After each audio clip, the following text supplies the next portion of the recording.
Hello, Judge. Hi, how are you doing? Doing good. Nice to meet you. All right, nice to meet you too. So you're the father? I am. Okay. All right. So this is what I always tell parents.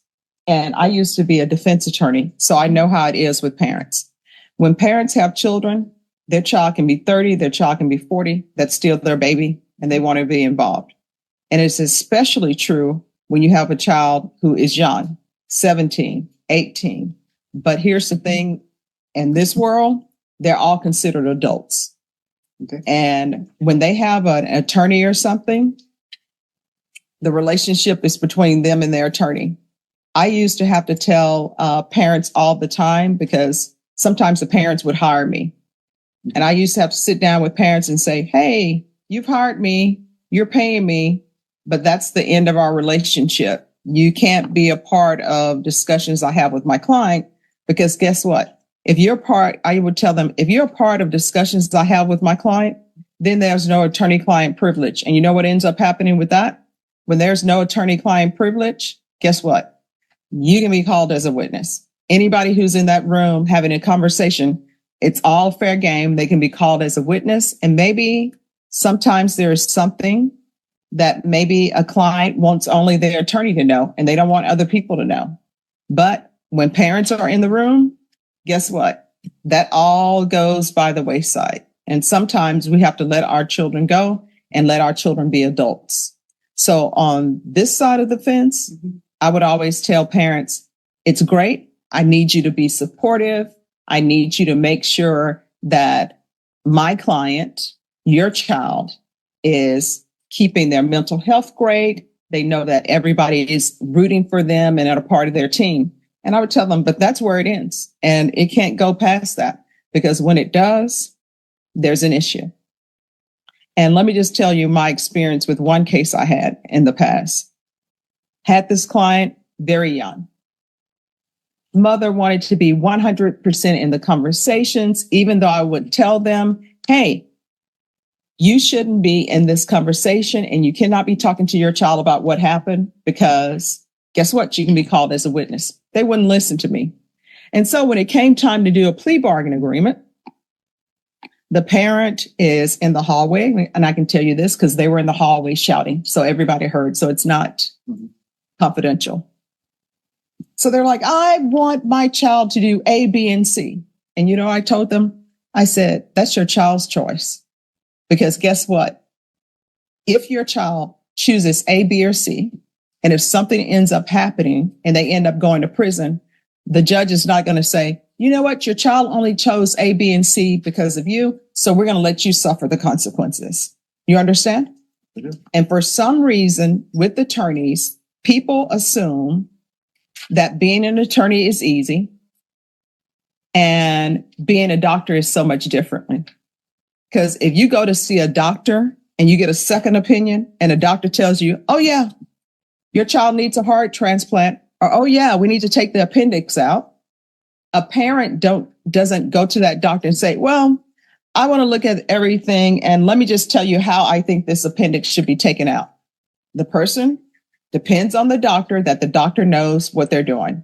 And that's the same case. That's the same situation with these cases. And everybody needs to understand that. Cannot be crossing lines. Does everybody understand? Understand? All right. So that's the way it's going to be. So this is what's going to end up happening. We are going to come back and we're going to come back on June 27th. Counsel, is that enough time? Oh, look, another parent mistaking the courtroom. Judge. Hello. How are you doing? Parent. Doing good. Nice to meet you. Judge. Nice to meet you too. So, you're the father? Parent. I am. Judge. All right. Here's what I always tell parents. I used to be a defense attorney, so I know how it is. When parents have children, it doesn't matter if they're 30 or 40, they're still their baby. And they want to be involved. It's a special. So we're going to come back on June 24th. This is the way things run in this court. I make sure that everybody has the discovery. So when the defense counsel and everybody tells me I've received all the discovery, next thing I do, I require the state to tender an offer to the defense. And the defense has an ethical and legal obligation to tender that offer to their client. and tell their client what the consequences are of the offer. Then I give everybody a plea deadline date because I want people to think about whether they want to accept the plea or not accept the plea.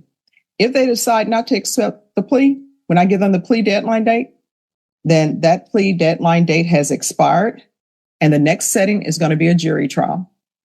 And if somebody after that plea deadline date has expired decide, oh gosh, I don't want to go to trial, the only way I'll accept a plea is for good cause. Otherwise, they'll have to plea open to the court.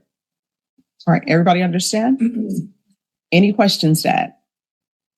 I do have one Sure. question, Judge. Yes.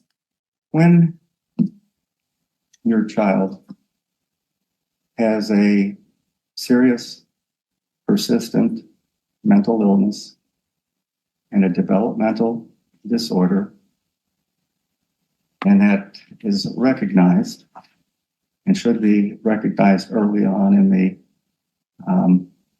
Article 1622 of the Code of Criminal Procedure. And there's been multiple suicide attempts. All right, let me stop you right there. So here's the thing. With regards to that, that is something for her attorney to address. What you should do as a parent is turn information over to the defense attorney if you think it's something that she needs to know or is something that her client wants her to know. You understand? So here's the thing. You got to cut the string.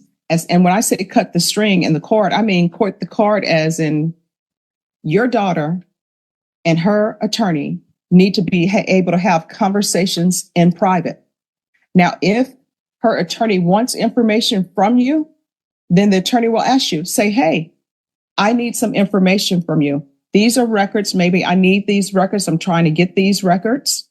Do you have these records? This is something that I want to view. That's completely up to the attorney. But what you're telling me right now and quoting code sections to me, guess what that tells me?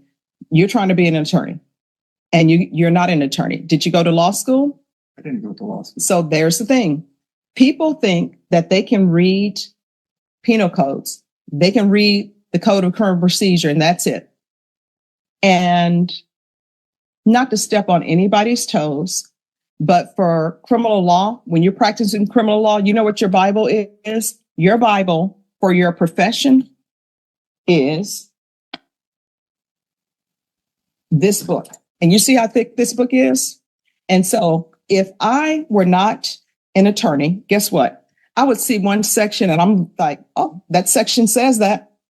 D is for done. But that's not the way it works. This entire code, guess what? You may read something in this section and still you have to go to this section because it all relates to it. It's similar to the Bible. And let me bring the Bible up for you. Some people will just read one section of the Bible and guess what? When you read that one section, that same person who is listed in that one section, there's somebody else in a different book that has something about that person in the other section. So when you just come away with one part of that section, you think, oh, I'm done, and you're not. And that's why you have to study this. And I'd have to sit down with them and say, you've hired me, you're paying me, but that's where the relationship ends. Parents can't be involved in the discussions I have with my client because guess what? If you're in those discussions, there's no attorney-client privilege. And when there's no privilege, anything said in that room is fair game. It can be used in court, and that means, yes, you could be called as a witness. Sometimes, a client might want to share something with just their attorney. And I'm board certified in criminal law. All right, over 20, board certified in criminal law. So when people are throwing code sections out to her, let me just tell you, I know her. Every attorney in here knows her. And all attorneys know each other because when you've been in Bexar County practicing for over 20 years, people know you, people know your work. What I can tell you is she would not be board certified in criminal law if she didn't know this book and know the updated part of the book. And what do you do for a living? I have been the president of an international Fortune 400 company in Okay. Mexico City. So let me ask you this. Yes. How would you feel is if you are doing that job, and how many years have you done that? 20. You've done that for 20 years. And I just walk into your place of business and I'm telling you how to run things and telling you what the law is about something that you've been doing for all your adult life. Maybe you wouldn't take offense about it, but I guarantee you when I left the room, you know what you probably say? Who does she think she is? She doesn't have a degree in this. She hasn't even worked in this field and is trying to tell me how to do it. And for me, that's with any job. For example, I wouldn't go to McDonald's and tell them how to cook their fries. I haven't cooked their fries. I don't know how to cook it. I would not go to a contractor and tell them how to pour concrete. I may think I know how to pour concrete, but the little things I know about pouring concrete, you have to have it at a certain temperature. Otherwise, it's going to crack. You have to mix it appropriately. That's why when you see people out here mixing all their concrete with quick concrete, sometimes it doesn't go right because there are certain things that experience, knowledge, and education treat you about it. So here's the thing at the end of the day. At the end of the day, this is her attorney. From what I've seen, it appears to the court that she's following through on all mental health issues if there are any. You know why I know? Because I put in here, refer to mental health court. And I know that she's been working on doing that. That's why it's in here. Otherwise, it wouldn't be. And you know how I know that? Because she requested it. So when you come to me about the code of mental health, I already know she knows about that because otherwise it never would have been requested. Sure. And of course, As long as you're not quoting the law to me. I won't go the long, Your Honor. Okay.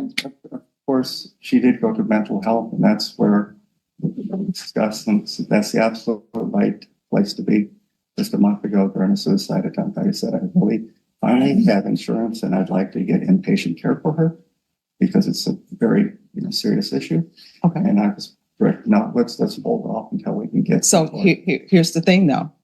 The advice that she's given your daughter and the advice that maybe she's given you, that's from her legal perspective. And she's trying to protect your daughter's legal rights because this is a criminal case, right?